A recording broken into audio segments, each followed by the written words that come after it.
inshallah. So today, in A to Z of mental health, we're going to learn about body dysmorphia. Why have I chose this subject? Because I have limited time, first of all, and second of all, it falls very nicely into subjects as bulimia and anorexia. However, there is disclaimer here. Not every anorectic person, not every bulimic person will have body dysmorphia. But I think the longer you listen to me, the longer you learn from me today, you will understand that we are in many respects not free from some of the symptoms here. So what is body dysmorphia? Well, it is that moment when you spend too much time worrying about your appearance. Yeah, so you worry about how you look, and it's not necessarily related to all of your body. It is actually related to some parts of your body. So you might think that your nose is too thin, or you might think that your fingers are too long.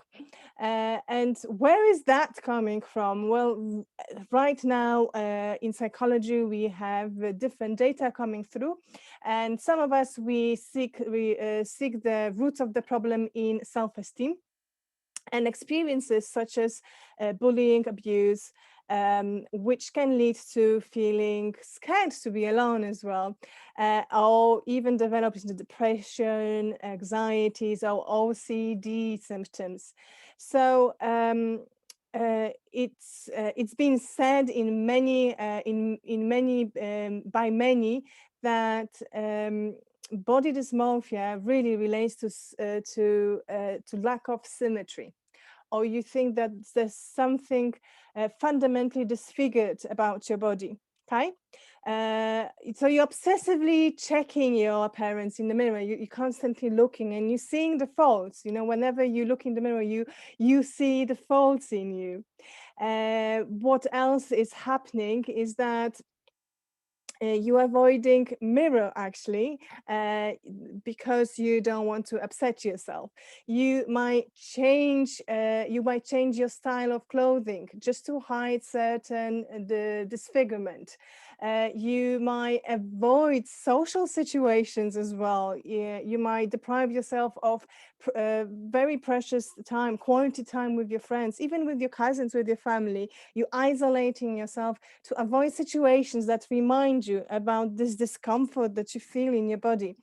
It can even develop into something more than isolation or depression. You can actually go as far as using alcohol or drugs just to forget about it.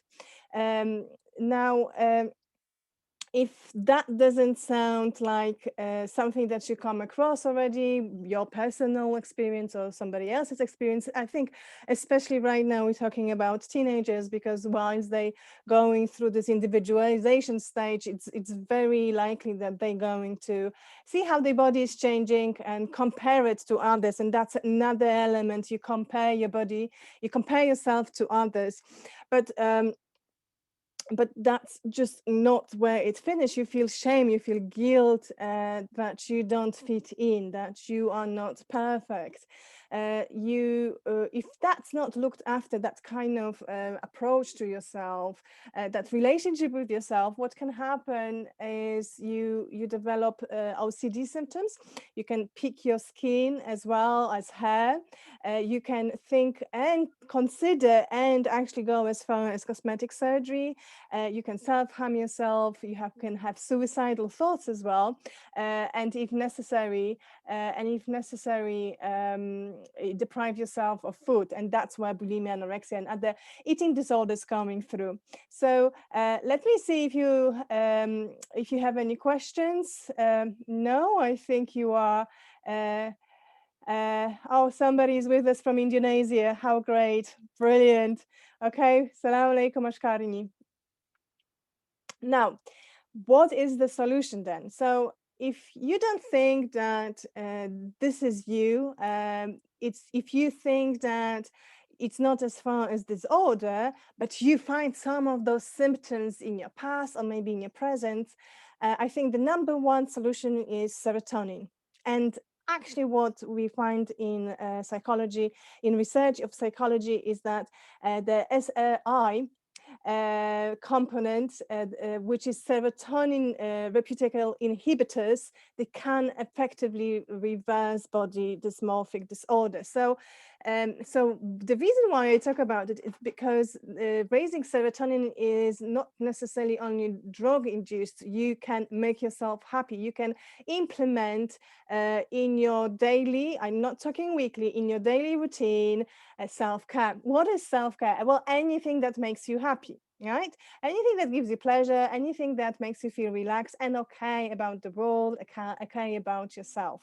So it means different things for different people. So it might be light exercise, like Pilates, or light food. You want to, maybe a food will have that effect on you. You have to go with the flow and see what it is. It's actually very recommendable to create to-do lists, because many of people with body dysmorphic disorder, they will develop OCD, meaning compulsion about their daily whereabouts, especially related to their body.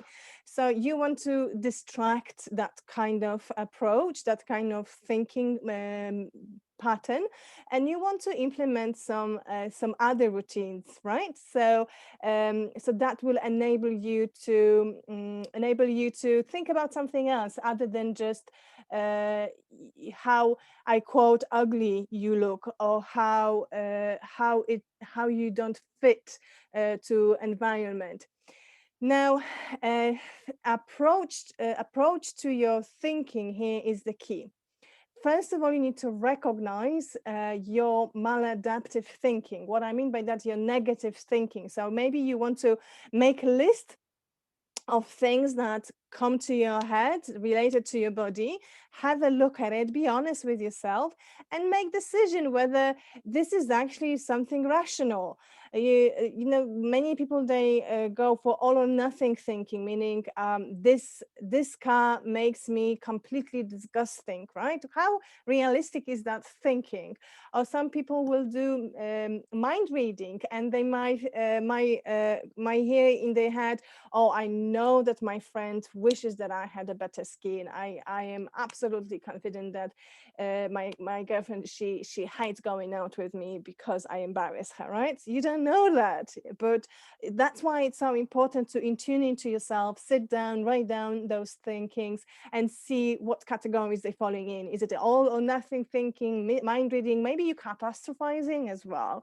If you don't go out, if you don't socialize, most likely it is because of some anxieties. You predict, you assume, you make assumption that something happens. Now, for those of you who are watching and you are interested in Islamic psychology, assumptions is something that we are warned against. It is actually one of the diseases of the heart. This is that point when when Satan is playing with your mind, with your akal, and that's why it's so difficult to reverse it. That negative thinking. Now.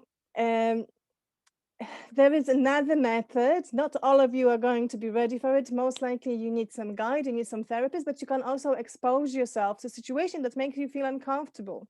But that has to be done in a very gradual way and safe way to use. So start with 1 minute, then build yourself to 2-3 minutes per day, and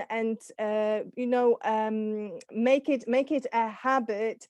Make it a habit on your daily or weekly routine, so you learn by example that it's not as scary as your mind, as your thinking makes it out to be, right?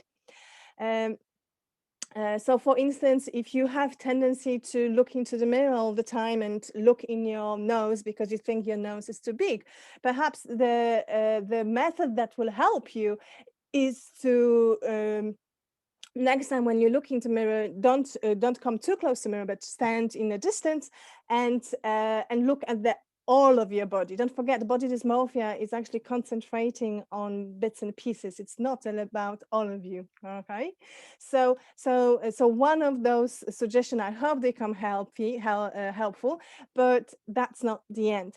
You see, everything that I already told you is like a plaster. It's something that will keep you going. Now, the heart of the problem is why. So always ask yourself question, why? When did it started? Most likely you are self-defeating, yeah? You are escaping certain feelings. I mean, just like last Monday, we've spoken about sitting down with yourself, asking yourself question, what is underneath? What kind of feeling is it? Is it a shame, sadness, anxieties? Yeah. So, so try to figure out what is it that is actually going on. Is it a secondary reaction to what is actually, as we call it, hurting you inside? What is your pain? What is your underlying pain? Yeah. So, for therapists like me, what we find is that most likely your problem with body dysmorphia is distraction, or it's a reaction to some unpleasant series of experiences. It might be bullying, it might be teasing, it might be abuse, it might be the fact that your family, where you're coming from, your family values, they are actually counterproductive for the person who you are, and you've adopted those values, and you go through life thinking that it's okay to think about yourself, that you are not lovable, that you are inadequate, that you are ugly, where in fact it is one of those irrational thoughts. Okay, so let me see if you have any questions. No, not so far.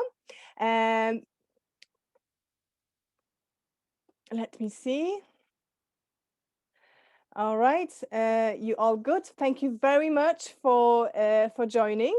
Again, please subscribe to my channel, to my YouTube channel, and I hope to see you very shortly on A to Z of mental health with letter C. Okay.